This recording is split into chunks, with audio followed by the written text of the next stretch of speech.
Hello नमस्कार साथियों, आप सभी लोगों का इस नए वीडियो में बहुत बहुत स्वागत है। आज हम लोग बात करने जा रहे हैं कि बुलडोजर पर सुप्रीम कोर्ट ने योगी सरकार पर फटकार लगाई है और सुप्रीम कोर्ट ने क्या क्या कहा है बुलडोजर को लेकर, उसके बारे में आप सभी लोगों को हम बताते हैं। देखिए, सुप्रीम कोर्ट ने कहा है कि सिर्फ आरोपी होने पर किसी का घर आप नहीं गिरा सकते हैं, दोषी हो तब भी नहीं आप किसी का घर गिरा सकते हैं। सुप्रीम कोर्ट ने स्पष्ट कहा है। उसके बाद आगे क्या कहा ये भी आप लोग सुनिएगा। किसी का बेटा आरोपी हो सकता है, लेकिन इस आधार पर पिता का घर गिरा देना यह कार्रवाई का सही तरीका नहीं है। सुप्रीम कोर्ट ने स्पष्ट कहा है कि अगर किसी का बेटा अपराध कर दिया तो उसके पिता का घर गिरा देना ये सही तरीका नहीं है। उसके बाद क्या कहा है सुप्रीम कोर्ट ने, वो भी आप लोग सुनिएगा। कहा है कि घर तोड़ने की प्रक्रिया में नोटिस जारी करना, जवाब देने का समय, कानूनी उपयोग अपनाने का समय भी शामिल होता है। अब देखिए, जो बुलडोजर का एक्शन होता है उनमें कुछ न नोटिस दिया जाता है, न अवैध है पहले उसके बारे में जानकारी दिया जाता है, सीधा बुलडोजर आया और घर गिरा दिया गया। तो सुप्रीम कोर्ट ने ये भी कहा कि पहले नोटिस दो, उसके बाद नोटिस देने के बाद वो व्यक्ति अपना कानूनी रूप से भी बच सकता है, कोर्ट जा सकता है, तुरंत आप घर किसी का नहीं गिरा सकते हैं। देखिए, सुप्रीम कोर्ट ने कहा।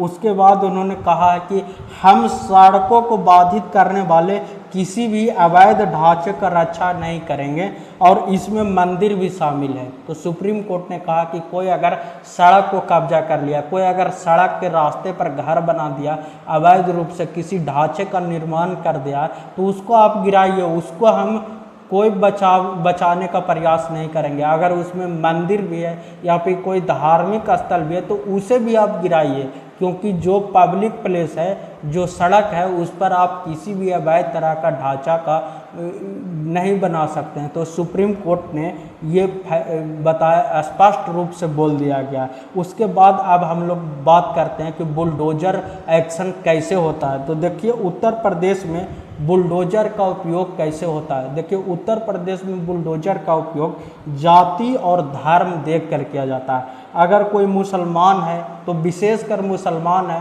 तो उसके ऊपर कार्रवाई होगा बुलडोजर के। दलित है, पिछड़ा है या फिर यादव समाज से है तो उन लोग पर जानबूझकर बुलडोजर चलाया जाता है और उसका इनकाउंटर भी कर दिया जाता है और उसको दबाया जाता है उत्तर प्रदेश में। उसके बाद हम लोग बात करते हैं कि अगर कोई सवर्ण समाज से है, अगड़ा समाज से है, तो उन पर बुलडोजर नहीं चलता है, उन पर कोई इनकाउंटर नहीं होता है। तो और जो अगर सरकार के लोग शामिल होते हैं उस घटना में तो उन पर जो बुलडोजर रहता है उनका टायर पंक्चर हो जाता है, बुलडोजर का तेल खत्म हो जाता है। जैसे अभी देख लीजिए, बनारस में 3 जो महिलाओं के साथ, लड़कियों के साथ गलत काम करने में भाजपा के कार्यकर्ता पकड़ा गया तो उस पर कोई कार्रवाई नहीं की, बल्कि वो जमानत से छूट गया। वहीं आपको हम बताते हैं कि बुलडोजर का उपयोग सिर्फ राजनीति करने के लिए हो रहा है। इस पर सिर्फ राजनीति हो रहा है। जो सरकार के विचार से सहमत नहीं है या फिर जो सरकार के विचार से अलग विरोध रखता है, जो सरकार के विचार को विरोध करता है, उसको दबाने के लिए बुलडोजर का प्रयोग किया जाता है। बुलडोजर को इस्तेमाल उनको रोकने के लिए किया जा रहा है उत्तर प्रदेश में। देखिए, उसके बाद हम आपको बताते हैं कि देखिए, समय और सत्ता दोनों परिवर्तनशील है, दोनों बदलते रहता है। सत्ता किसी की भी परमानेंट नहीं होती है। आज हो सकता है भाजपा की सरकार है, कल कांग्रेस की सरकार है, परसों समाजवादी पार्टी की सरकार होगी। ये तो फिक्स है कि सब सत्ता परिवर्तन होते रहेगा।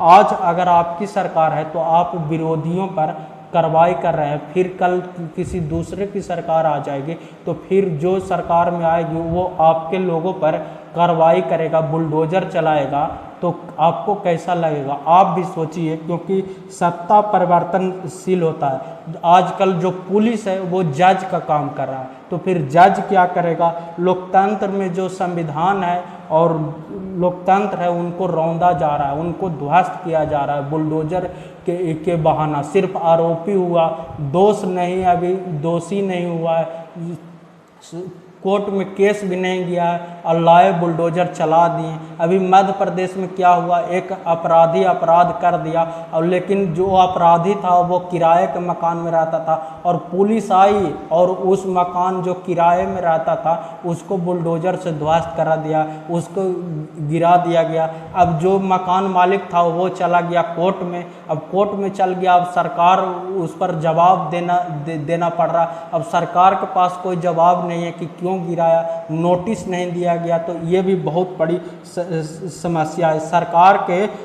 सरकार ही लोगों को जाति धर्म के आधार पर भेदभाव कर रही है।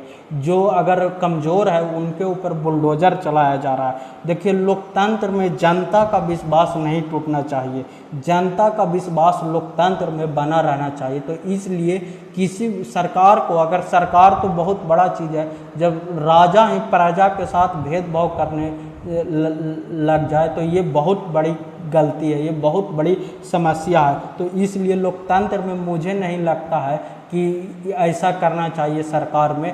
जो भी अगर बुलडोजर चलना है तो सब रूप से समान रूप से चलाया जाए। अगर इनकाउंटर करना है तो समान रूप से इनकाउंटर हो। अभी देख लीजिए, जो स्वर्ण समाज का अपराधी था, जो डकैती करने वाला था, उनको तो चुपचाप कॉमेडी के तरह उनको सुल्तानपुर में सरेंडर करवा दिया गया।